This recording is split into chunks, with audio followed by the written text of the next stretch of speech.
kelompok 1 3B Kebidanan dari Prodi D3 Kebidanan mahasiswa Poltekkes Kemenkes Riau ingin menampilkan roleplay tentang ibu hamil trimester 1 dengan MSc Segera Fidarum.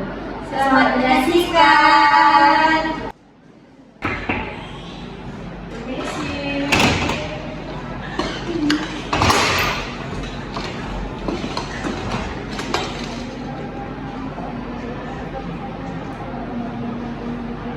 Silakan duduk Pak, Ibu. Wah, Ibu Salwa dan Bapak Vito, ada apa nih Pak? Bapak Vito dan Ibu Salwa, kalau boleh tahu hari ini keluarnya apa nih? Soalnya saya lihat Ibu Salwa hari ini agak pucat. Gini Bu Bidan, belakangan ini saya sering mual muntah, bahkan sampai setiap pagi, sampai saya nggak bisa makan. Nah itu biasanya Ibu mengalaminya dalam satu hari itu biasanya berapa kali? Dan itu biasanya memang cuma pagi aja atau siang dan malam juga mual dan muntah? 3-4 kali Bu, bahkan kalau misalnya pagi itu lebih sering. Berarti kalau malam dan siang itu lebih jarang gitu loh. Maksudnya itu kalau pagi itu lebih intens gitu kalau malam. Iya Bu. Nah kalau boleh tahu nih biasanya Ibu sarapannya pagi hari itu apa aja? Lontong Bu. Lontong, misalnya lontong? Selain lontong, pincang. Nanti saya jelaskan ya Bu. Nah selain selain muntah di pagi hari itu ada nggak beberapa faktor yang bikin Ibu mual kalau melakukan kegiatan tersebut, seperti Ibu lagi masak atau lagi mau bawang atau mencium makanan tertentu atau bahkan kalau dekat dengan suaminya atau gimana itu? Iya Ibu, kadang masalah ini kalau dekat dengan saya mual-mual dia Bu. Saya juga heran Bu, kenapa bisa kayak gitu ya Bu? Selain itu Bu, Pak? Kadang saya kalau misalnya mencium nasi yang baru matang langsung mual Bu. Iya nanti. Nih, saya jelaskan terlebih dahulu ya Pak, Ibu. Nah, ini Pak, Ibu, saya ada buku yang mana isi dari bukunya itu penjelasan dari keluhan Ibu Salwa sekarang. Adapun keluhan dari Ibu Salwa itu bisa disebut dengan MSc Segera Fidarum, yang mana itu terjadi mual dan muntah pada awal kehamilan. Nah, terutama pada trimester pertama seperti Ibu Salwa sekarang. Nah, akibatnya itu adalah perubahan dari peningkatan hormon. Nah, kondisi ini merupakan reaksi fisiologis normal jadi Bu yang muncul pada pagi hari atau disebut dengan morning sickness. Nah, dan berlangsung sampai usia kehamilan sekitar 12 minggu sampai 16 minggu. Nah, seperti keluhan Ibu tadi, berarti Ibu mengalami morning sickness, yang mana sekarang kan usia kehamilan Ibu tuh masih 13 minggu. Jadi Ibu gak perlu khawatir, hal ini normal. Dan sekitar 60-80% Ibu hamil itu mengalami hal yang sama seperti ini. Di sini kondisi mual dan muntah yang ekstrim tidak lagi disebut sebagai morning sickness. Nah, jadi nanti kalau Ibu sudah mengalami hal yang lebih dari keluhan yang sebelumnya terjadi pada Ibu, seperti mual muntahnya itu lebih bertambah, kayak biasanya 4 kali, ini udah lebih dari 4 kali, atau memang badan Ibu sudah lemas, tidak kuat beraktivitas, makan juga tidak mau. Nah, itu namanya hiperemesis Segera Fidarum. Dia akan menjadi hiperemesis Segera Fidarum nanti, yang mana itu penyakitnya itu lebih parah dari emesis Segera Fidarum tadi. Dan itu secepatnya harus dibawa ke fasilitas kesehatan terdekat. Jadi nanti Bapak, sebenarnya Ibu Salwa sudah mengalami kondisi-kondisi yang tadi saya sampaikan, Bapak boleh secepatnya bawa Ibu Salwa ke fasilitas kesehatan terdekat. Ya Pak? Nah di sini tuh ada penyebabnya. Penyebabnya itu yang pertama itu peningkatan hormon kehamilan. Hormonnya itu hormon HCG dan estrogen yang memicu rasa mual dan muntah. Jadi karena peningkatan hormon selama awal kehamilan, hormon HCG dan estrogen tadi, makanya Ibu rasanya itu ingin mual dan muntah terus. Jadi Ibu nggak perlu khawatir. Yang kedua itu faktor fisiologis seperti stres, cemas, dan kelelahan. Nah Ibu selama awal kehamilan ini Ibu nggak boleh stres, nggak boleh banyak pikiran ya Pak. Dibantu Ibu Salwanya supaya tidak berpikiran yang negatif-negatif. Pokoknya Ibu tetap rileks di awal kehamilan ini. Berarti bisa ya Bu, kalau dari situ bisa? Iya, bisa. Makanya itu Bapak tetap perhatikan Ibu Salwa supaya tidak banyak pikiran. Nah selanjutnya itu yang ketiga itu ada riwayat kehamilan pertama atau hamil kembar. Nah, ini sekarang seperti Bu Salwa nih, kehamilan pertama kan. Nah, apalagi trimester pertama, makanya ibu mengalami morning sickness ini tadi. Nah, selanjutnya itu yang terakhir itu masalah pada saluran cerna atau adanya infeksi ringan. Nah, ini yang selanjutnya Kak. Nah, di sini ada tanda dan gejala pada ibu hamil trimester 1 yang mengalami emesis gravidarum. Yang pertama itu mual dan muntah terus-menerus, terutama pada pagi hari. Ibu sering merasa mual bahkan sebelum makan dan muntah berulang, terutama saat bangun tidur di pagi hari. Nah, ini persis seperti keluhan yang ibu alami tadi. Nah, biasanya itu kan keluhannya biasanya itu mual dan muntah itu di pagi hari, dan bahkan sebelum makan ibu juga mual dan muntah, apalagi setelah diisi makan tetap merasa dan mual. Nah, ini berarti di sini benar gejala gejala yang ibu alami itu sekarang emesis gravidarum.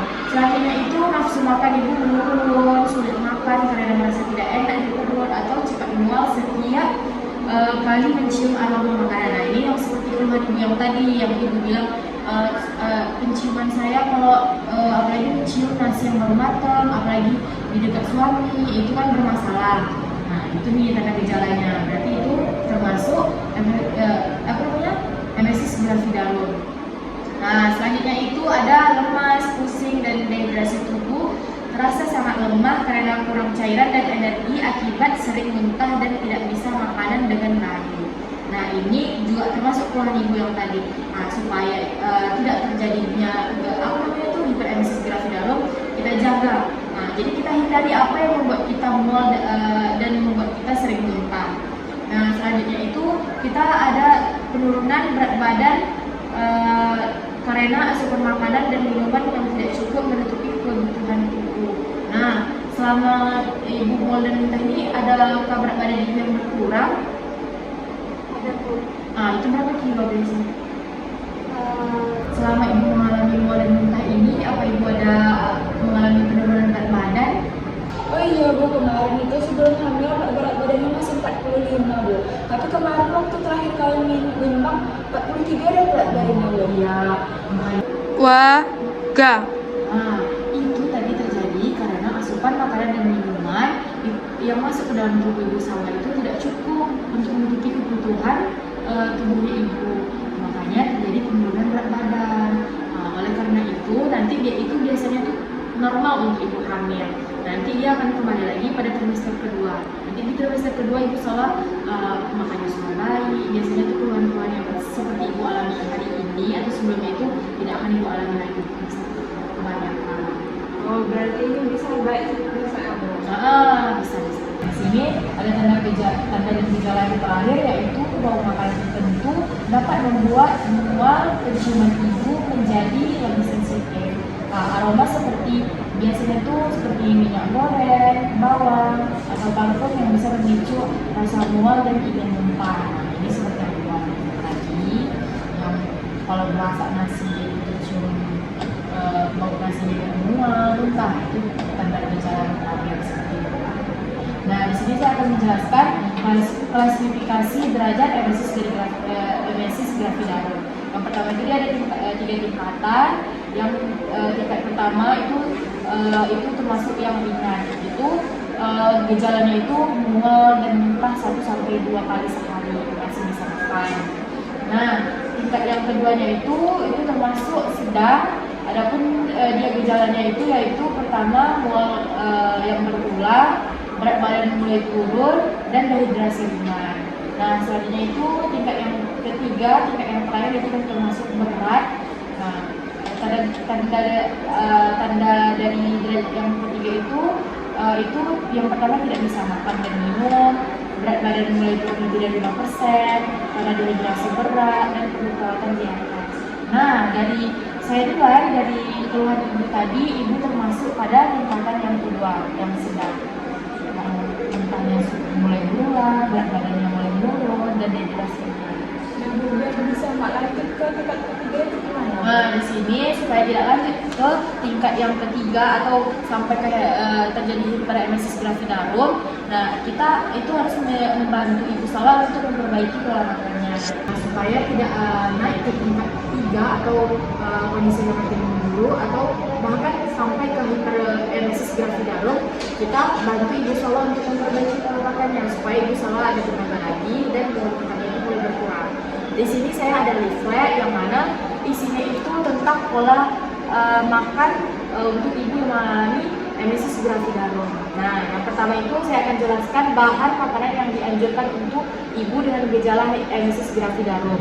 Nah, itu yang pertama itu ada nasi yang lembek atau bubur nasi supaya makanan tersebut lebih mudah dicerna oleh lambung.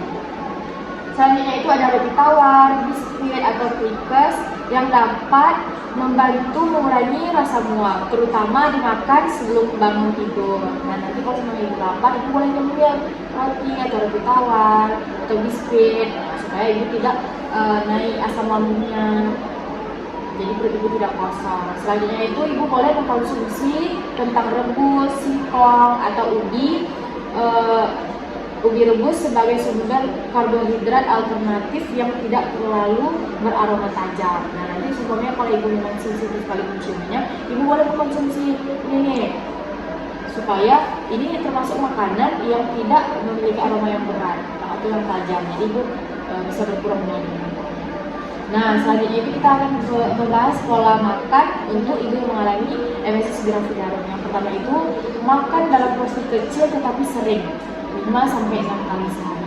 Gak apa-apa dia dikit, tapi yang penting dia sering. Kalau biasanya ibu makannya itu 3 kali sehari, nah ini gak apa-apa 5 sampai 6 kali sehari. Karena kan tadi ibu biasanya itu kan porsi makan yang 3 kali sehari itu kan dalam porsi yang cukup dan banyak. Nah ini gak apa-apa berkurang supaya moal dan muntah ibu itu berkurang juga.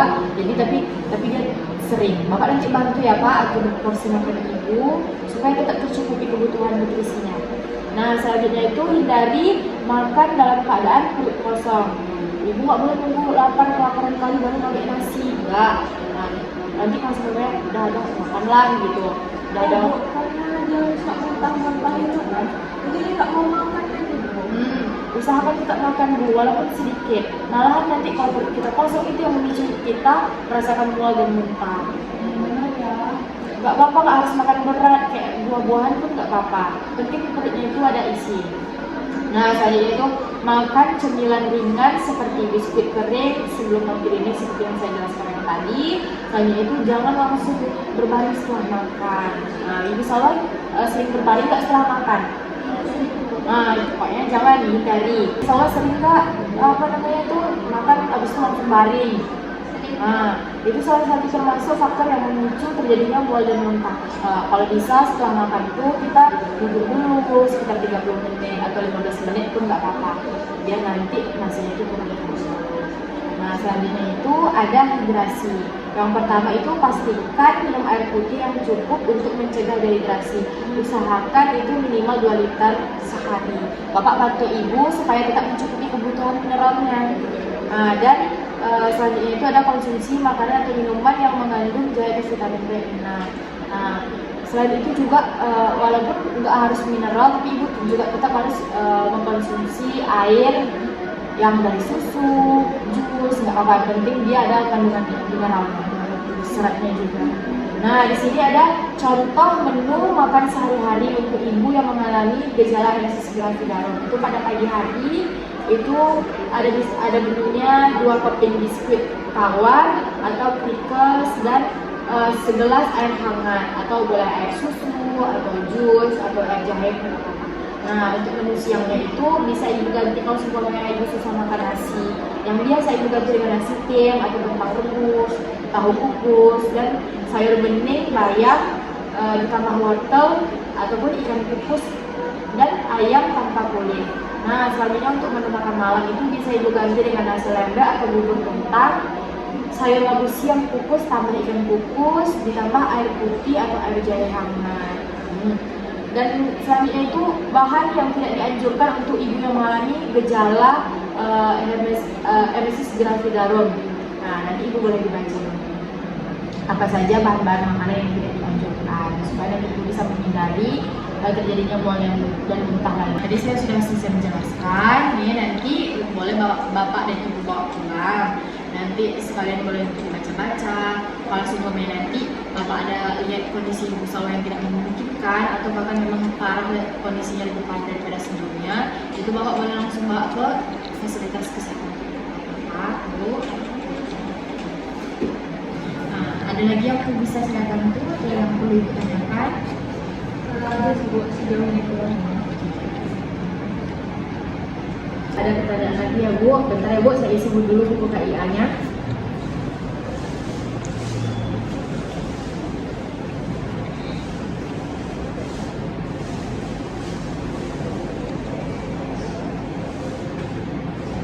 Sudah tadi berapa berat badannya Bu? 43 Pak. Di kunjungan berikutnya itu seminggu ke depan ya Bu. Kita tangani ke sana.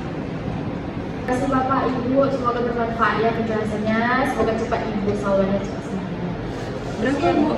Bapak kan jadi cuma konsultasi. Terima kasih ya Bu. Hati-hati di jalan Pak Ibu.